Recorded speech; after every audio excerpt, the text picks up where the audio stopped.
Amados hermanos, nuevamente les vuelvo a saludar con la paz de Cristo. Aquellos que se acaban de conectar, bienvenidos. Vamos a estudiar el tema libres de culpa.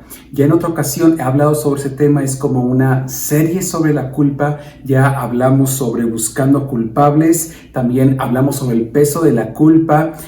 Quiero recomendarles que busquen en nuestro canal de YouTube estos mensajes si quieren completar lo que estaremos estudiando el día de hoy. Libres de culpa. Acompáñenme a leer 2 Corintios 7:10 en la Nueva Traducción Viviente. Dice: pues la clase de tristeza que Dios desea que suframos nos aleja del pecado y trae como resultado salvación. No hay que lamentarse por esa clase de tristeza, pero la tristeza del mundo, al cual le falta arrepentimiento, resulta en muerte espiritual. Acompáñenme a orar por este momento. Señor, gracias por cada una de las familias y personas que han abierto su hogar y que han preparado este momento para poder reflexionar en tu palabra. Te pido, Señor, que me ayudes a poder entregar este mensaje que yo creo que tú has puesto en mi corazón y que el día de hoy podamos experimentar la libertad sobre todo sentimiento de culpa. En el nombre de Cristo Jesús. Amén. Libres de culpa. Ya hemos explicado que nos encontramos en una etapa de duelo social. Esta pandemia ha provocado un duelo no solamente en las personas que desgraciadamente han perdido a un ser querido, sino que como sociedad estamos experimentando un duelo social. El duelo tiene diferentes etapas. Una de las etapas del duelo es la culpabilidad. Es un tiempo donde las emociones negativas comienzan a contagiarse también entre las personas. No solamente este virus es contagioso, sino que también nos podemos contagiar de las emociones negativas de otras personas y nosotros también podemos contagiar a otros con nuestras emociones negativas. Una de las emociones negativas que más problemas provocan en nuestra vida es la culpa. Los creyentes tenemos que saber liberarnos de todo peso que está asediando nuestra vida y que nos impide caminar y avanzar para alcanzar el propósito maravilloso que Dios nos ha dado. La culpa es muy mala compañera.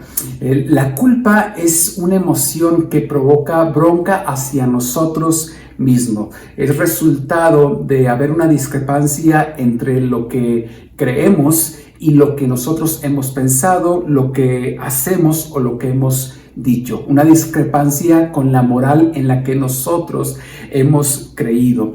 La culpa se va a acompañar de otros sentimientos que nos van a lastimar y que nos van a estorbar. Sentimientos como el autorreproche, la indignidad, el autocastigo, porque la culpa es el intento de castigarnos a nosotros mismos, la búsqueda de castigarnos a nosotros mismos, porque el castigo nos va a liberar de manera momentánea de ese peso de la culpa. Recuerden que Jesús dice que traigamos todos nuestros pesos a Él, porque Él tiene una carga más ágil y más fácil para cada uno de nosotros. La culpa va a traer insatisfacción a nuestra vida.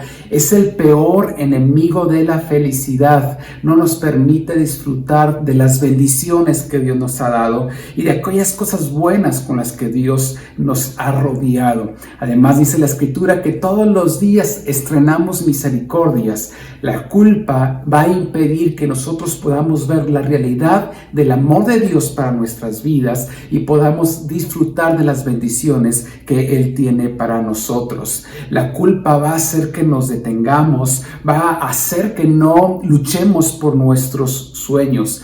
Nos hace sentir que no tenemos derecho a disfrutar aquello que hemos recibido, nos hace sentir inmerecedores, consume nuestra energía y también va a afectar nuestras relaciones interpersonales, porque si no cargamos la culpa hacia nosotros mismos, no nos autocastigamos, la tendencia puesto que las emociones son energía, esa energía emocional de culpa vamos a tenderla a desplazarla hacia el exterior, es decir, a afectar a aquellas personas que nos rodean. Entonces nos hacemos personas demasiado exigentes con los demás, criticones con los demás, enojados con los demás, depositamos ira en los demás, porque esa energía emocional de culpabilidad que decidimos no recibirla nosotros, pero que no la resolvimos, finalmente la vamos a desplazar hacia las personas que están alrededor de nosotros, que generalmente son las personas que más amamos. Y entonces no solamente nos enfermamos a nosotros, sino que vamos a enfermar a los demás. Los vamos a culpabilizar o inclusive tendremos sentimientos de odio profundos hacia ellos. Leímos una parte de Corintios donde el apóstol Pablo nos dice que existen dos tipos de vergüenza.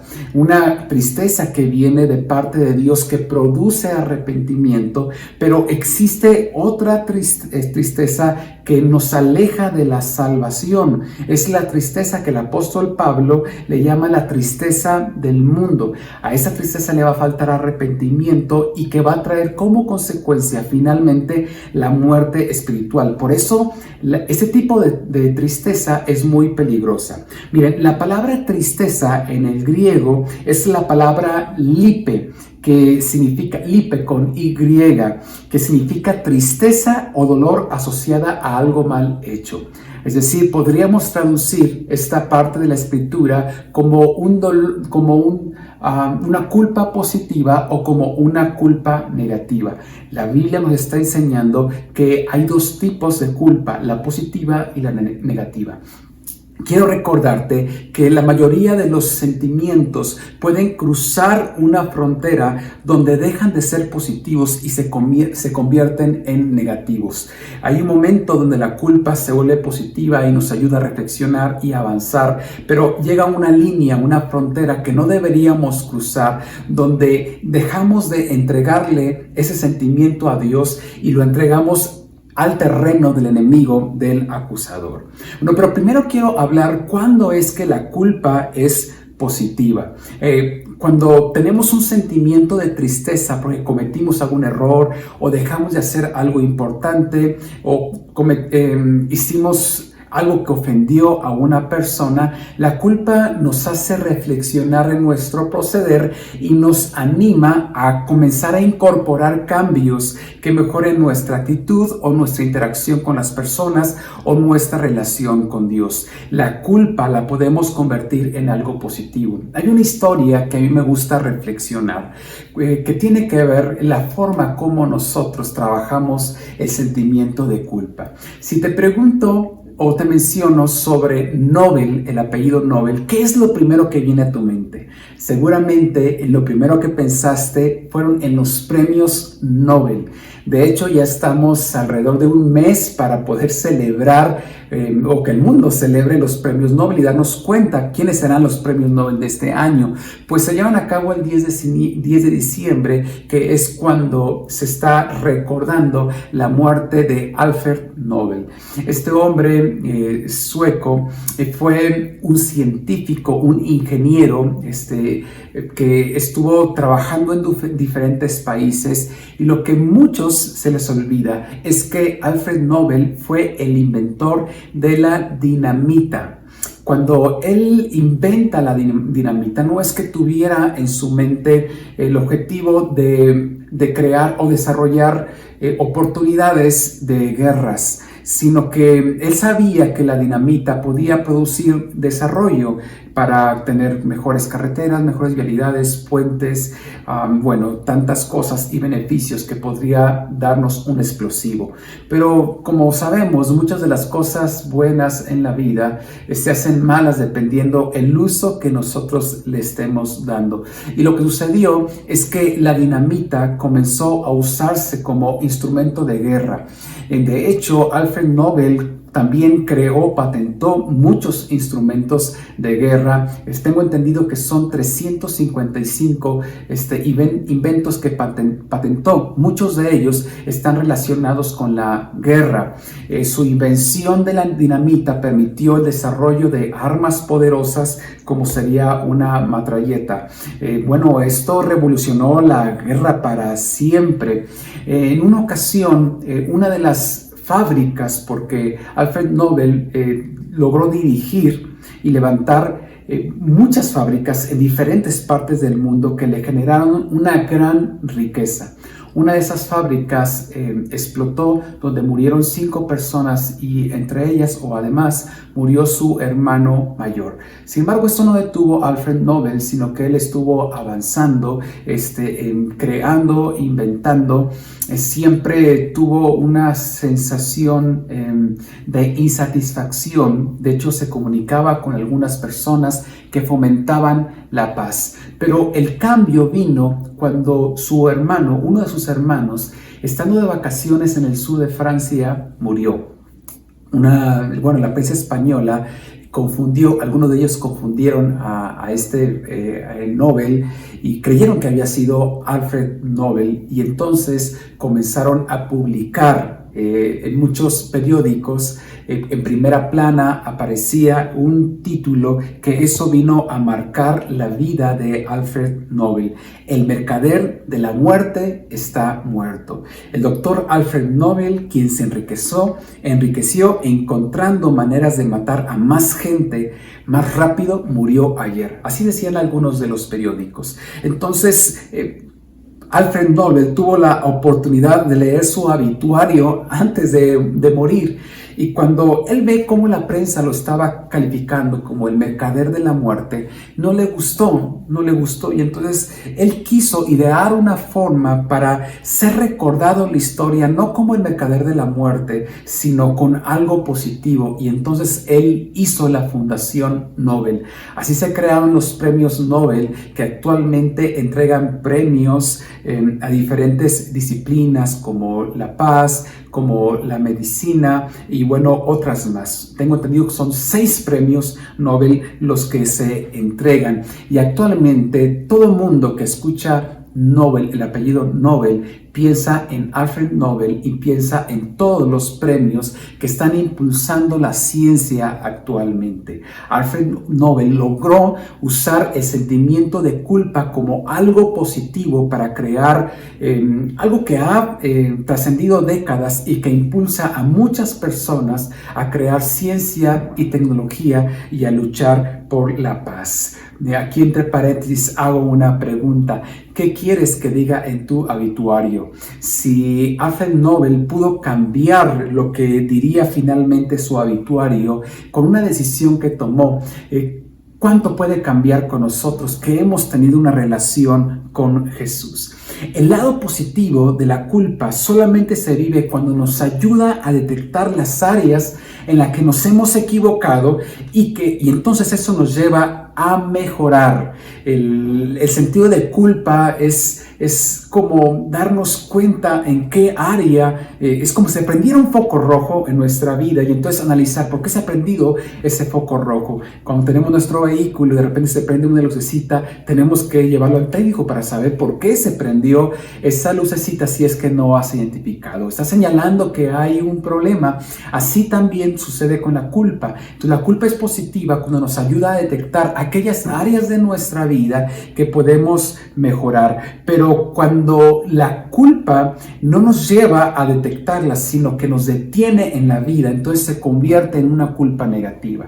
La culpa es positiva cuando nos lleva al arrepentimiento, cuando nos lleva a la cruz, pero cuando la culpa nos lleva a dejar el terreno de Jesús para llevarlo al terreno del enemigo y comenzamos a tener remordimiento de conciencia, entonces nos detenemos. En ese momento la culpa se está convirtiendo en algo negativo que tiene el potencial de robar nuestro gozo, de chupar nuestra energía y de llevarnos a no luchar por los sueños que Dios ha puesto en nuestra vida. Recuerda, si la culpa que tenemos no nos lleva a la cruz, entonces estamos llevando la culpa al terreno del del enemigo que la usará en nuestra contra.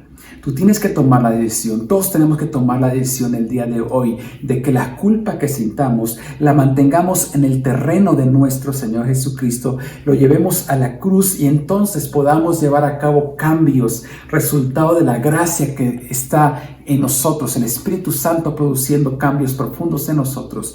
Pero cuando no lo hacemos así, inevitablemente lo llevaremos al terreno del enemigo y él usará esa culpa en nuestra contra para detenernos. Entonces existe la culpa negativa, es esa culpa que no te permite vivir el gozo, no te permite disfrutar la vida, es un peso que nos asedia, que nos detiene, no nos permite vivir el propósito de Dios en nuestra vida y va a afectar diferentes áreas. Va a afectar la relación con nosotros mismo. Una persona que tiene culpa es una persona que se latiga a sí mismo y que se lastima a sí mismo porque se siente indigna. Es una búsqueda de autocastigo. Por eso inclusive provoca autosabotaje en su vida, comete algunos errores para castigarse. Muy parecido a una persona que tiene mucha culpa, se alcoholiza y finalmente quiere agarrarse a golpes con alguien porque quiere ser golpeado. Está buscando alguna forma de castigar. El autocastigo es algo que experimentamos todos en nuestra vida. Pero no solamente eso, la culpa va a provocar que desarrollemos ciertos comportamientos compulsivos. Nos hacemos personas perfeccionistas. Tenemos historias, por ejemplo, de Michael Jackson. Él tenía un padre bastante estricto que siempre le decía que no era suficiente. Y bueno, los que han hablado sobre la vida de este artista dicen que a pesar de que hiciera presentaciones que fueran perfectas, él no lograba nunca sentirse satisfecho. Y bueno, todos sabemos cómo terminó la historia de este artista, que de hecho marcó la historia de la música. Algo parecido pasa con el artista mexicano Luis Miguel, que siempre los que han estudiado sobre su vida, que es una vida bastante oculta, difícil de descifrar, han dicho que es una persona que no logra disfrutar la vida, siempre se está exigiendo demasiado a sí mismo. Entonces, la culpa no tratada puede desarrollar comportamientos compulsivos en nuestra vida. Puede hacer que las personas nunca sientan que es suficiente algo, entonces van a tener muchos excesos que pueden parecer buenos, como por ejemplo un exceso de trabajo. Entonces descuida otras áreas de su vida, inclusive su salud, por estar en un excesivo trabajo, o exceso de ejercicio, exceso de comida, o también, como siente tanta culpa, un exceso de gastos en su vida, y eso le va a traer otras consecuencias. También va a tener comportamientos, o puede desarrollar comportamientos en otras áreas, por ejemplo, un exceso en el área sexual. También no va a ser capaz de disfrutar los logros que tenga en su vida porque va a sentir que nada es suficiente. Pero también la culpa puede provocar otro sentimiento que traerá otras consecuencias terribles, como el victimizarse. Una persona que tiene culpa puede desarrollar sentimientos de autocompasión. Entonces, una persona que tiene sentimientos de autocompasión, que siente víctima de la vida, entonces va a desarrollar pensamientos fuera de la realidad que le van a permitir a sí mismo deslizarse en la vida y deslizarse en el consumo abusivo del alcohol, en fumar, en drogarse o en drogarse, ¿verdad? Con tantas compras, porque de alguna otra forma va a buscar paliar el sentimiento de culpa que tiene hacia sí mismo, ese enojo hacia sí mismo, y finalmente decide autocompadecerse, y la autocompasión le vaya a decir, bueno, me siento deprimido, pues me voy a tomar unas cervezas, o me siento deprimido, me voy a fumar algunos cigarros, lo necesito porque estoy deprimido. Esa es la autocompasión, y es muy peligroso el estarnos victimizarnos. Pero no solamente va a afectar la relación con nosotros mismos, también va a afectar la relación con los demás, porque una persona que está llena de culpa no es capaz ni de recibir amor ni de recibir aprobación. siempre va a experimentar un hueco hacia sí mismo, entonces no va a poder conectarse con los de su alrededor. Recuerda que nadie nos puede hacer felices. Nosotros tenemos que hacernos cargo de nuestra propia felicidad. El matrimonio no se lleva a cabo para que me hagan feliz, sino para compartir la felicidad. Cuando he hablado con los muchachos sobre el tema de elección de pareja, uno de los puntos que me gusta decirle: busca a una persona que sea feliz, porque si esa persona no es feliz, te va a echar la culpa de su infelicidad y nadie puede hacernos felices a nosotros. Tenemos que hacernos cargo de nuestro propio gozo, de nuestra felicidad. Pero una persona que está lleno de culpa, no importa que su cónyuge le esté dando muestras de aprobación y de amor, no las va a ver y no las va a recibir. Pero también, como mencioné hace un rato, cuando estamos llenos de culpa, esa energía emocional, en vez de lanzársela a la persona hacia sí mismo, suele lanzárselo a su alrededor, desplazarlo hacia el exterior, y entonces se las refleja a las personas que tiene enfrente, que tiene a su alrededor, a sus compañeros de trabajo, a su cónyuge, a sus hijos, a sus amigos, y entonces comienza a ser muy exigente contra ellos, y el odio que realmente hay hacia sí mismo lo desplaza hacia el exterior, y entonces odia a otras personas, aunque no tenga la manera de justificar ese odio. Pero no solamente afecta la relación consigo mismo y la relación con los demás, también evidentemente va a afectar su relación con Dios, porque entonces la persona comienza a sentirse indigno de la presencia de Dios y sentirse rechazado. Quiero recordarte que el hecho de que sientas que Dios no te ama no significa que Dios no te ama. Yo no soy lo que siento ser, yo soy lo que dice la palabra que yo soy. Desgraciadamente, ese tiempo de posmodernidad, hemos cambiado el paradigma de la modernidad de René Descartes. Recuerdan: pienso, luego existo. Actualmente vivimos en un siento, luego existo. Una persona que está llena de culpa, entonces se siente indigno de la presencia de Dios, no va a disfrutar el amor de Dios, y lo que es peor, se va a sentir condenado, de manera que va a postergar el arrepentimiento. Entonces no se anima a acercarse a Dios. Dice: no, hasta que yo comience a mejorar, hasta que yo sea una mejor persona, entonces voy a orar, entonces voy a ir a la iglesia. Ahorita no merezco ir a la iglesia, ahorita no merezco orar, ahorita no merezco pedirle algo a Dios porque estoy mal. Y entonces lo que va a hacer es postergar el arrepentimiento, y en ese proceso puede entrar la frialdad a su corazón. Y recuerda que la frialdad espiritual comienza a entrar de manera progresiva y sin darnos cuenta, pero es tan peligrosa. Recuerden, las emociones negativas afectan nuestra relación con Dios, y la culpa afecta mucho nuestra relación con Dios. Hay dos fases por medio de las cuales yo puedo tener o vivir mi vida cristiana o mi camino de relación con Dios.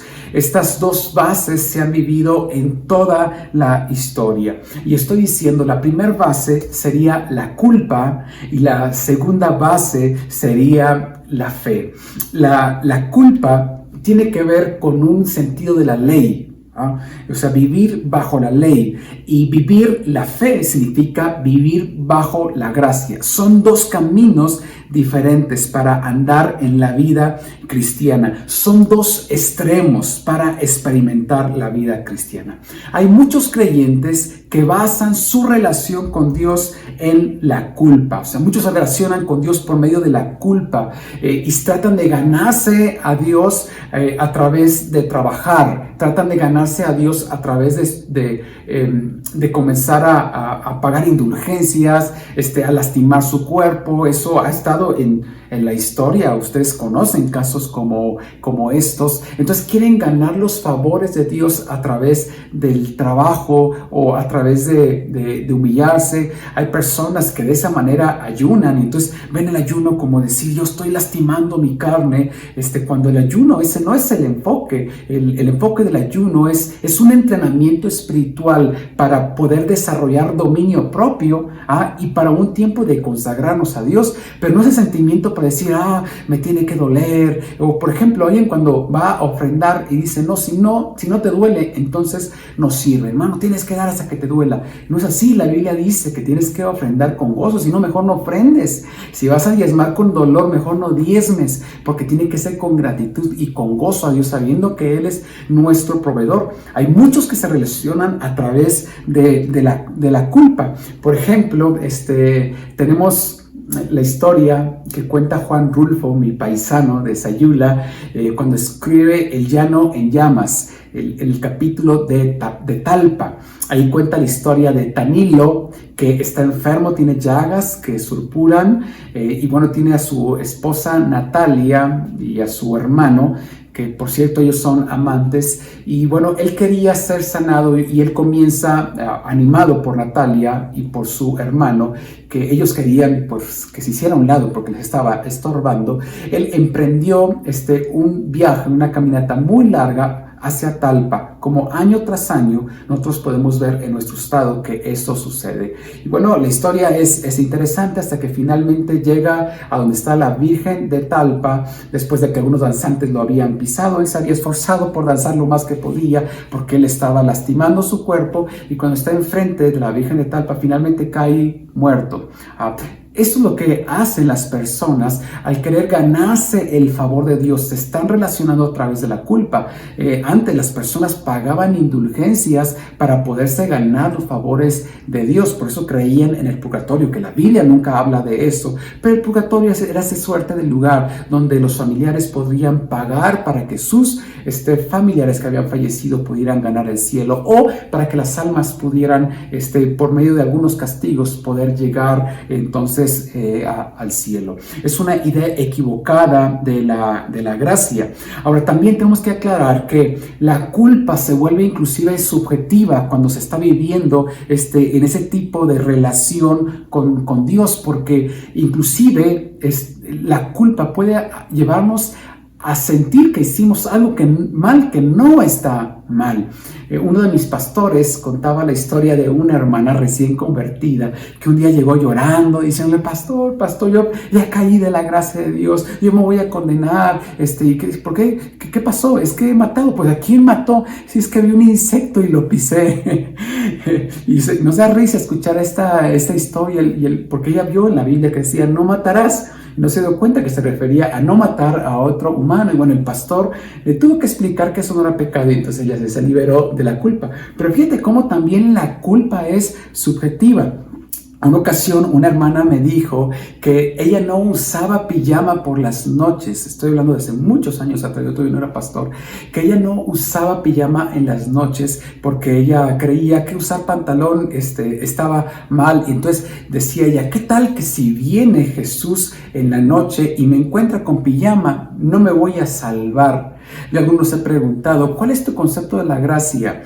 ¿Qué pasaría si un día estás manejando, alguien se atraviesa, se te sale una grosería y en ese momento por el accidente mueres? Les pregunto, ¿te vas al cielo o te vas al infierno? Tu respuesta tiene que ver con tu concepto que tengas de la gracia. Es algo parecido a esta serie, que muy mala por cierto, La Casa de la Risa, ¿no se acuerdan?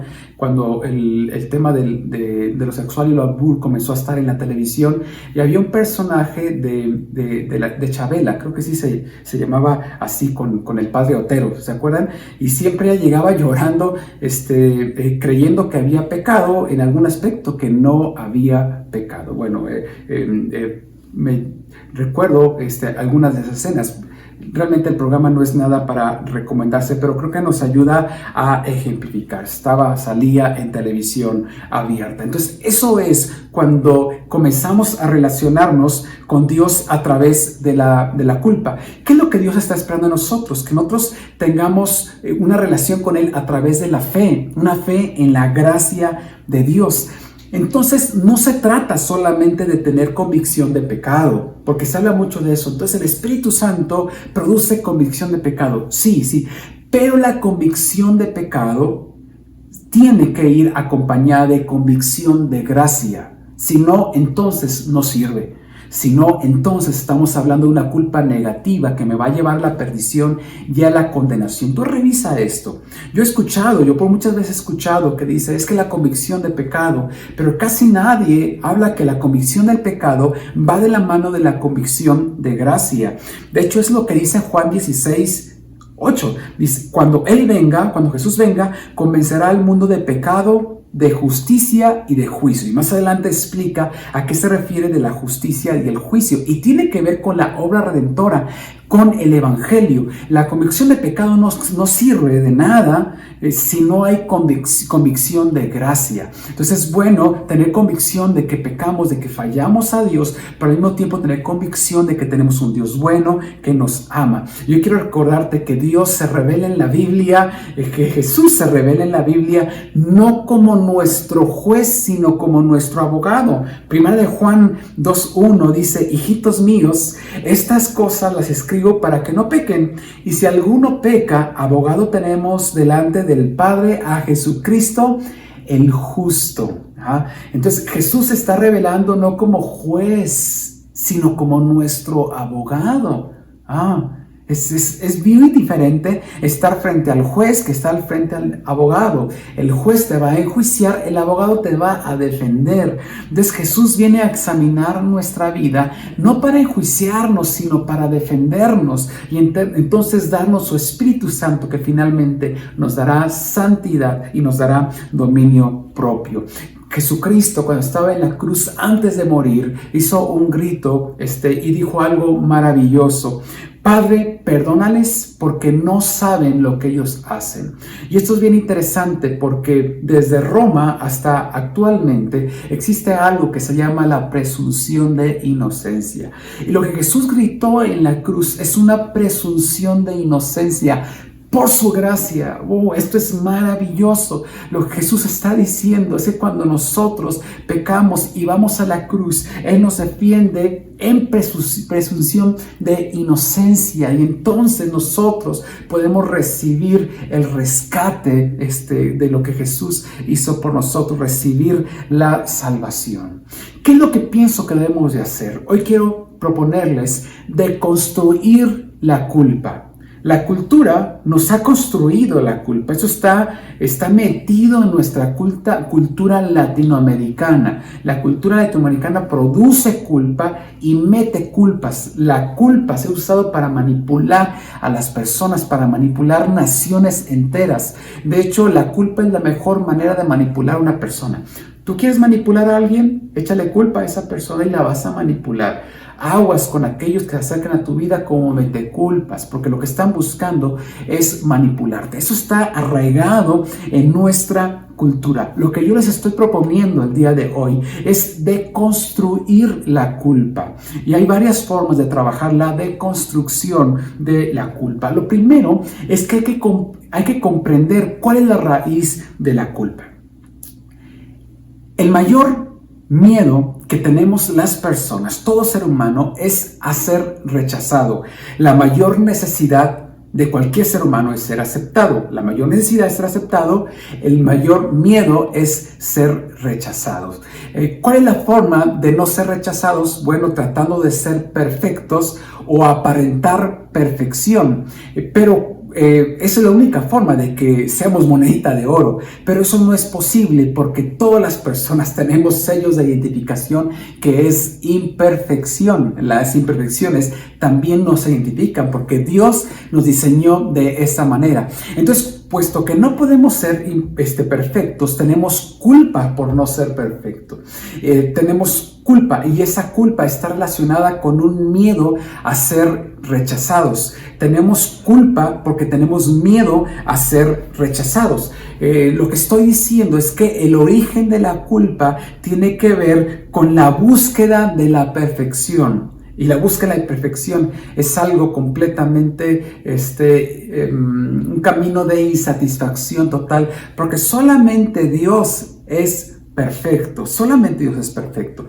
Y entonces, en cuanto a nuestra relación con Dios, nos sentimos culpables por no ser perfectos, y entonces tenemos miedo a ser rechazados por Dios. Y como tenemos miedo a recibir el rechazo de Dios, postergamos el arrepentimiento. Esa es la razón porque las personas, al tener un sentimiento de culpa negativo que va a llevar finalmente a la muerte espiritual, las personas, como se sienten culpables porque le fallaron a Dios, porque no pudieron mantenerse en perfección ante Dios, que es algo ilógico. Nadie puede ser perfecto, solamente nuestro Dios. Pero como se sienten culpables por haber fallado, entonces postergan el arrepentimiento, el relacionarse con Dios, porque sienten que van a ser rechazados por Dios. Yo quiero recordarte lo que dice la Escritura, que Dios no rechaza a nadie. Dice Jesús: todos los que el Padre me da vendrán a mí. Estoy leyendo Juan 6:37. Y al que a mí viene, no le rechazo. Dios no rechaza al que viene. Entonces, haz a un lado la culpa negativa, y no tengas miedo al rechazo de Dios, porque cuando tenemos miedo al rechazo de Dios, significa que no tenemos un concepto bíblico de quién es Dios y de cómo se ha relacionado Él con nosotros, y eso nos va a llevar a que no nos acerquemos a Él, a que posterguemos el arrepentimiento, a que digamos: no, luego voy a la iglesia, luego voy a orar, luego voy a agradecer, luego voy a adorar, primero tengo que arreglar algunas cosas. Yo quiero recordarte que ese es el trabajo del acusador. El trabajo del acusador es estarte recordando tus culpas. Recuerda lo que dice Apocalipsis 12:10. Luego oí en el cielo un gran clamor: ha llegado ya la salvación y el poder y el reino de nuestro Dios. Esto lo dice en exclamación. Ha llegado ya la autoridad de su Cristo, porque ha sido expulsado el acusador de nuestros hermanos, el que los acusaba día y noche delante de nuestro Dios. Entonces, ¿cuál es el trabajo del acusador? Estarnos recordando nuestro pecado. Eso no lo hace Dios. Dios no está recordando nuestro pecado, el acusador está recordando nuestro pecado. Entonces, hoy te invito a que tengas la determinación, ya hemos hablado de hijos determinados, a no enfocarte en tu pasado, porque ese es el trabajo del enemigo, estarte recordando las fallas de tu pasado. Entonces, más bien tienes que ir a la cruz, y entonces Jesús va a perdonar tus pecados, y Él se va a olvidar de tus pecados. Hay muchas razones por las cuales nosotros podemos sentir culpa. Las personas sienten culpa por no haber hecho lo que tenían que haber hecho, por haber tomado una mala decisión en un negocio, en una relación amorosa, por pecados sexuales pasados, por haber cometido un aborto, por estar en adicciones, por haber hecho un mal negocio, por haberle dicho una frase al esposo o a la esposa, por haber golpeado a los hijos, por no haber atendido a un familiar que estaba enfermo y murió sin haber recibido tu atención, o tal vez alguien esté martirizándose porque le falló a su cónyuge años atrás, y aunque ha mantenido actualmente su fidelidad, eso está taladrando su corazón, y Dios quiere trabajar con esa culpa, quiere que esa culpa la lleves a la cruz, porque Dios quiere resolver esa herida profunda. Todo esto estoy hablando de deconstruir la culpa, y creo que es muy importante a la hora de reflexionar en cómo deconstruir la culpa, en que nosotros nos demos cuenta cuál es el concepto que tenemos de la cruz. Miren, hay muchas formas y son variadas las interpretaciones de los simbolismos, de lo que significa la cruz, de lo que hizo Jesús en nosotros. Solo que la interpretación más común que se da en el mundo occidental es la expiación por sustitución penal. Eso significa que nosotros teníamos pecados y Jesús murió para pagar nuestros pecados. Pero la Biblia no solamente dice que la cruz de Cristo simboliza esto. La cruz representa muchos simbolismos más, como por ejemplo la victoria sobre la muerte, representa la solidaridad de Dios hacia los marginados, hacia los exiliados, hacia los oprimidos del imperio romano, y en nuestro pueblo latinoamericano, personas que son oprimidos por el sistema. También la vida Biblia nos inspira en un ejemplo moral de Jesús, de que Él absorbe la violencia para enseñarnos que la vida no tenemos que enfrentarla a través de violencia, o también representa el rescate de Jesús. No precisamente la sustitución penal. Esa es una de las interpretaciones de la cruz. Ya en uno de los servicios de miércoles, más adelante, estoy preparando ese tema para poder hablar de todas las teorías o las teorías que puedo conocer o que he podido investigar sobre la cruz. Va a ser un tema bien interesante. Pero el problema es que cuando solamente vemos la cruz como la expiación de sustitución penal, el problema es que eso está cargado de culpa, porque esta teoría está basada en la culpabilidad. Uno de los personajes de los teólogos que más enseñó esto fue Juan Calvino, y él era abogado, así que sus conocimientos de abogado los llevó con sus conocimientos de la Biblia, y entonces él propone esa teoría sobre la cruz. Pero digo, la cruz también significa victoria, la cruz también significa amor, significa más cosas. En una ocasión le preguntaron a Emanuel Espinosa por qué el grupo se llamaba Rojo, y él dijo, es que rojo es como nos ve Cristo a nosotros, es decir, Él nos ve rodeados de la sangre de Jesús. Y yo muchas veces he explicado esto antes de entender de que había muchas interpretaciones de lo que significa lo que Cristo hizo en la cruz del Calvario.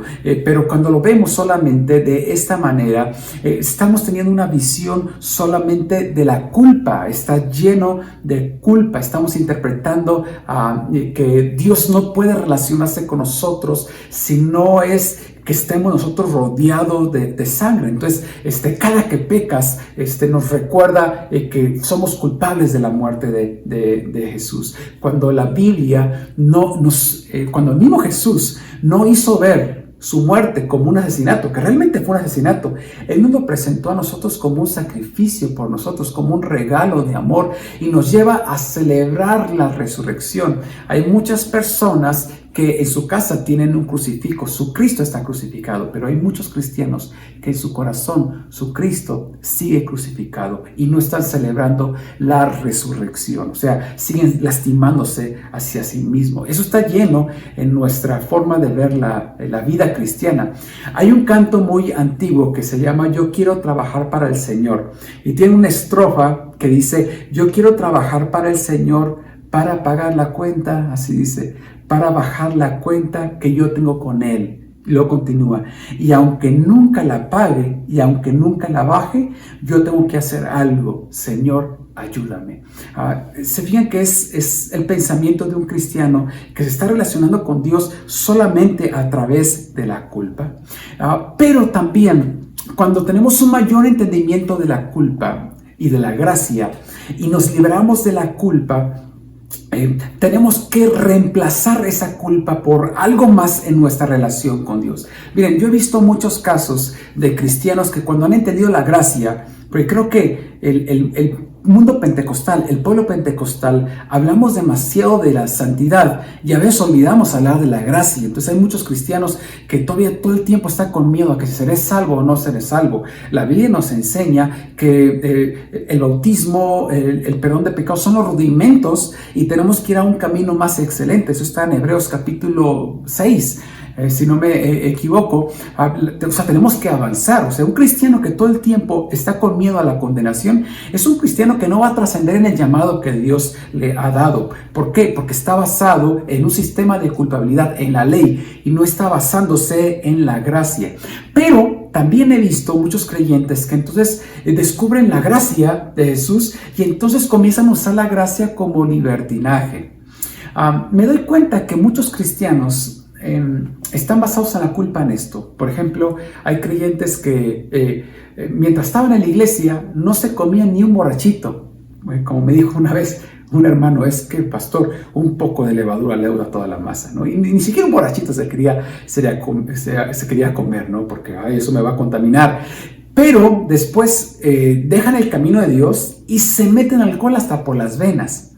O mujeres, por ejemplo, que su forma de vestir era demasiado exagerada en querer transmitir una santidad, inclusive criticando a otras hermanas en su forma de vestir, y después se van al mundo y se ponen unos aretotes y se pintan, pero se cargan de pintura. O sea, realmente no había una convicción en su vida. ¿Han visto ese tipo de hermanos, o sea, que están acá y hasta predican y cantan y dirigen y se van al mundo y parece como que si explotaran? O sea, como ese niño que está amarrado ahí en casa y que está obedeciendo no por convicciones, sino porque sus papás le van a dar privilegios, y se sale de casa y entonces se vuelve loco y se mete drogas, se mete al pecado, se mete al sexo y tantas cosas, porque no había convicción en su vida. Entonces es muy importante, eso es muy importante. Si alguien comienza a comprender la gracia de Jesucristo, es importante en la deconstrucción que comienza a reemplazar eso por otros aspectos. Por ejemplo,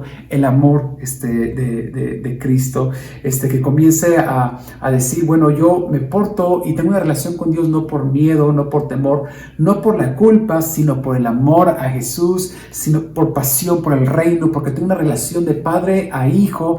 Él me ama, yo soy su hijo, porque tengo una amistad con Dios, porque estoy interesado en el proyecto de Dios para este mundo. Yo quiero ser parte del reino. Entonces hay muchas motivaciones más que estarnos basando en la culpa, como lo suelen hacer muchos creyentes. Finalmente, el problema es que la culpa va a traer otras consecuencias en nuestras relaciones interpersonales.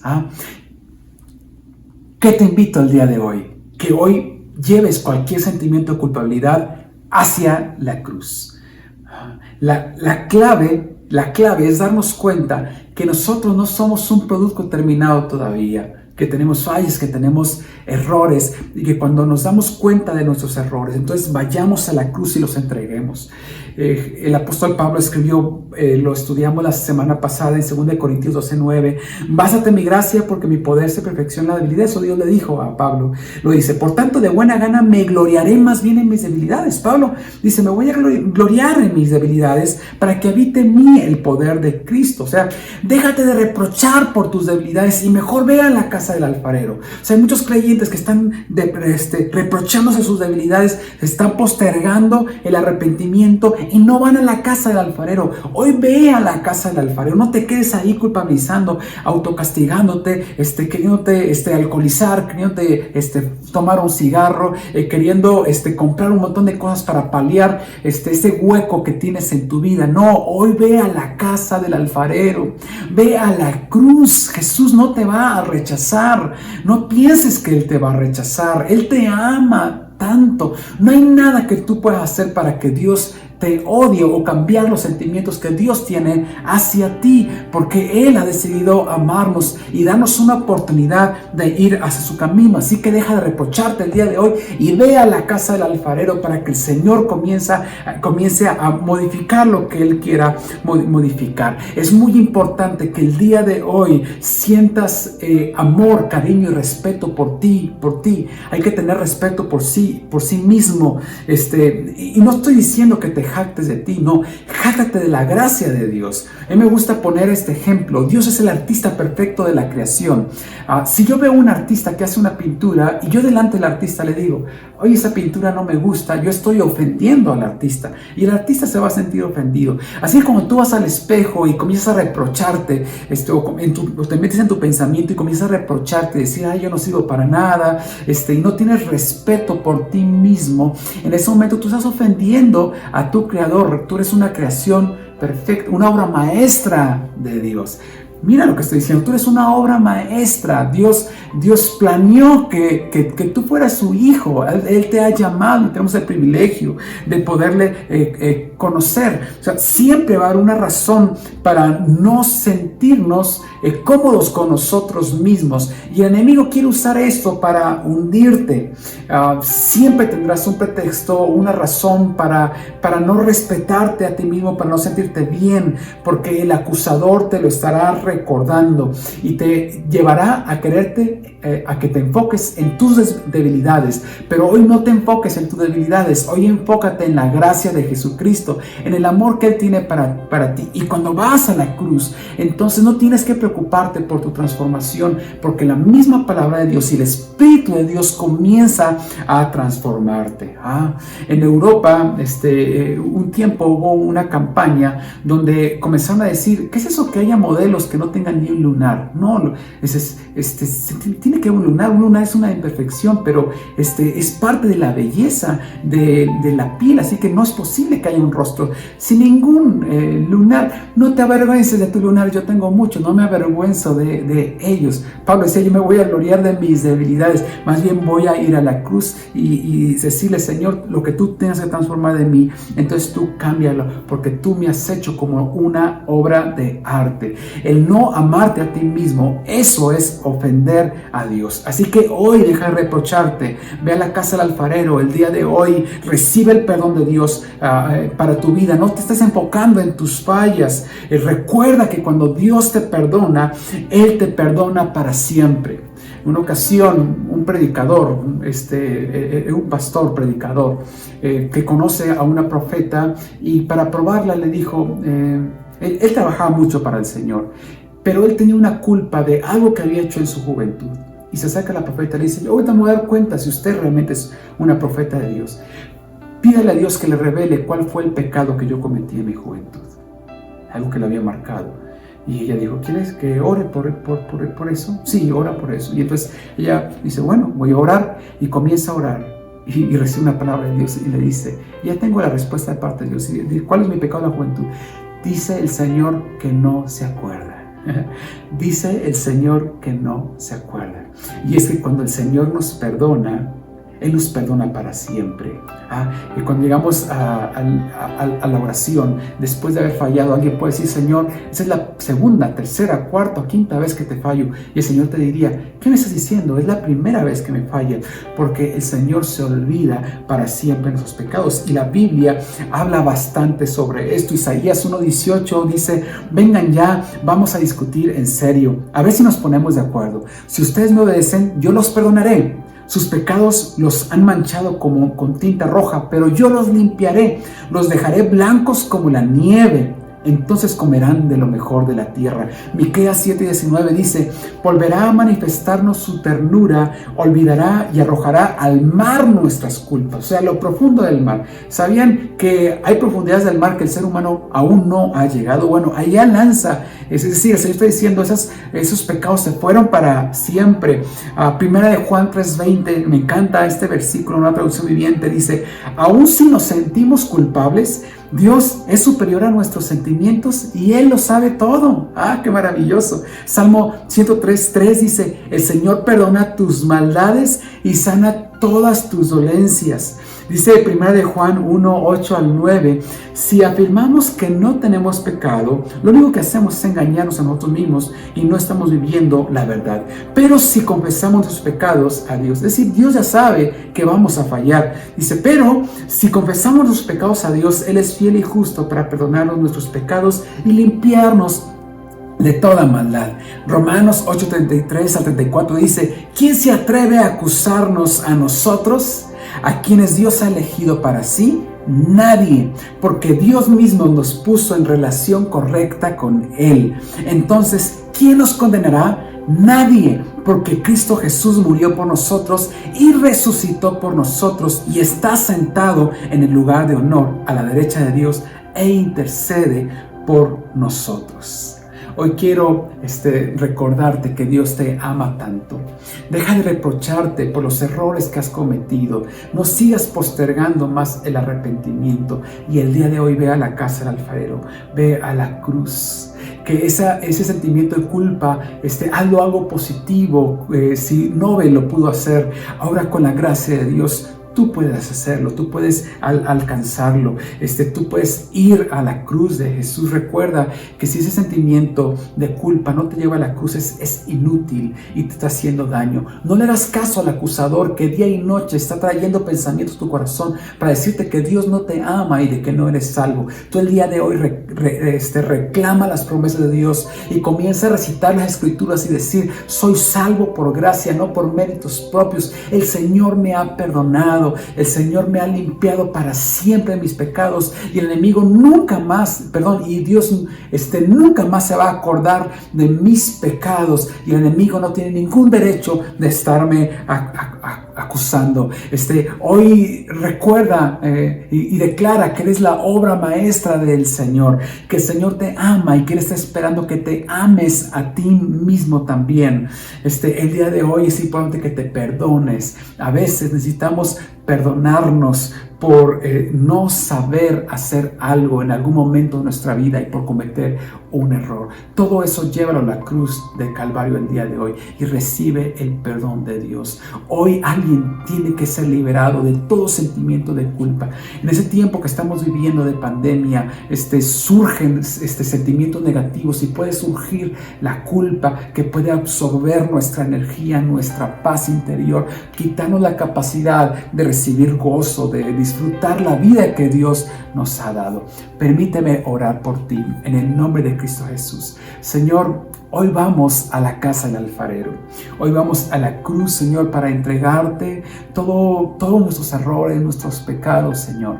El día de hoy no solamente tenemos convicción de pecado, también tenemos convicción de la gracia. Tenemos convicción en un Dios que nos ama y que nos ama tanto que ha decidido perdonarnos. Señor, gracias por rescatarnos en la cruz del Calvario. Señor, gracias porque en la cruz del Calvario tú consumaste, Señor, todo aquello que pudiera quitarnos el gozo y en la cruz del Calvario has traído victoria a nuestra vida y nos has hecho nuevas personas. ¿Dónde está muerte tu aguijón y dónde sepulcro tu victoria? Tú absorbiste la muerte y el poder del pecado por la cruz y nos has dado la victoria sobre el pecado.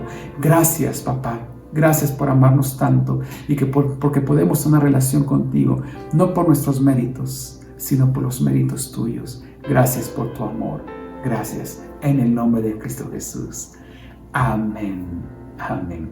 Hermanos, ha sido un tiempo hermoso que podemos pasar juntos. Les recuerdo, nos vemos la siguiente semana y en todas las actividades que tendremos por Zoom entre semana, y la siguiente semana nos vemos de manera presencial. Va a ser un gusto para mí poderles ver. Dios les bendiga. Un abrazo a todos con mucho cariño. Bendiciones.